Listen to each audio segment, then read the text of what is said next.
Hi.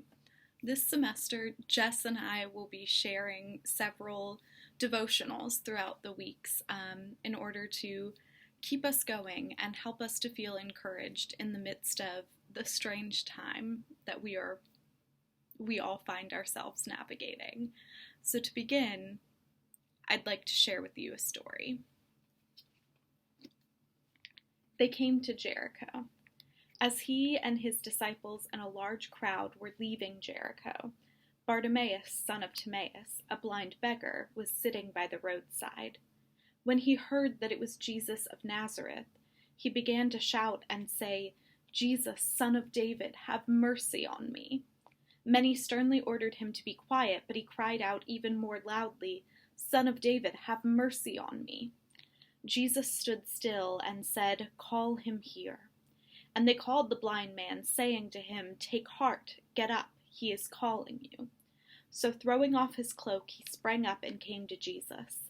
Then Jesus said to him, "What do you want me to do for you?" The blind man said to him, "My teacher, let me see again." Jesus said to him, "Go, your faith has made you well." Immediately he regained his sight and followed him on the way. So this is one of my favorite stories in the Bible. I love the boldness of Bartimaeus, the confidence of a man causing a disruption in an attempt to find liberation and healing. I love the crowd attempting to silence him only to realize that they were in the wrong. But what I love most about this story is Jesus' question. Jesus asks Bartimaeus, "What do you want me to do for you?" Because when Jesus asks Bartimaeus what he wants, he's not prescribing a solution. Jesus allows the space for Bartimaeus to name his own desire. It could just as easily have been the healing of a broken heart, reconnection with family, any other number of things.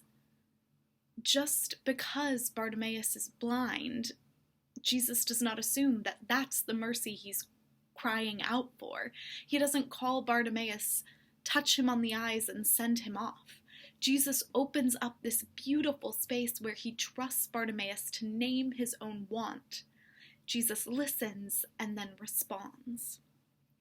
When Jesus asks Bartimaeus what he wants before engaging in this act of healing, he does not merely see a blind beggar by the roadside or someone who's causing a ruckus and needs to be shushed.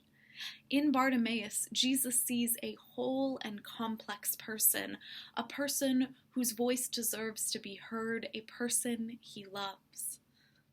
And maybe this is the first time Bartimaeus has ever been seen this way.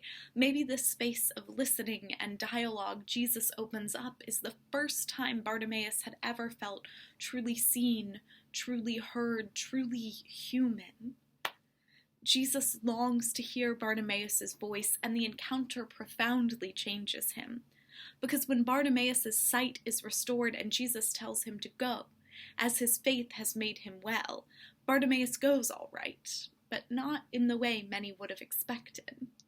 Because Bartimaeus immediately follows Jesus along the way. Bartimaeus knows that when you find someone so incredible, someone who asks you what you want, someone who longs to hear your voice and sees you as fully human in a world that so often sees through you, you follow that person anywhere, even to Jerusalem, even to the cross. Because that feeling of love and transformation, of being handed the mic and told to speak, is holy. As people of faith, we are often told that we shouldn't want things, that God provides for our needs, and we should be content with that. We should pick up our cross and grin and bear it. And there's some truth to that, but it's not the whole story. We are created for joy. We are created to have life and have it abundantly. And this story reminds us that God doesn't just care about our needs. God is also deeply invested in what we want. Because oftentimes those deepest desires of our hearts are gifts from God. And so today I want you to hear that God cares about your answer to the question, "What do you want me to do for you?" And if you don't yet know how to answer that question, I hope that you'll carve out some time to really discern what it is you want Jesus to do for you. Because God is unbelievably interested in your answer.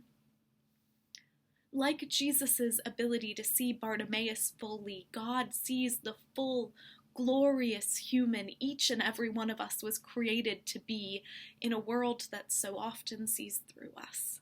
God opens up space for our voices to be heard, especially in these times of constantly being talked over in Zoom calls. And in this open space in which we are fully seen and fully heard, God offers us a chance to encounter the fullness of God and to be profoundly transformed by that love. So today, I hope and pray that each of us simply have the bravery to step into what God is already freely offering us. Amen.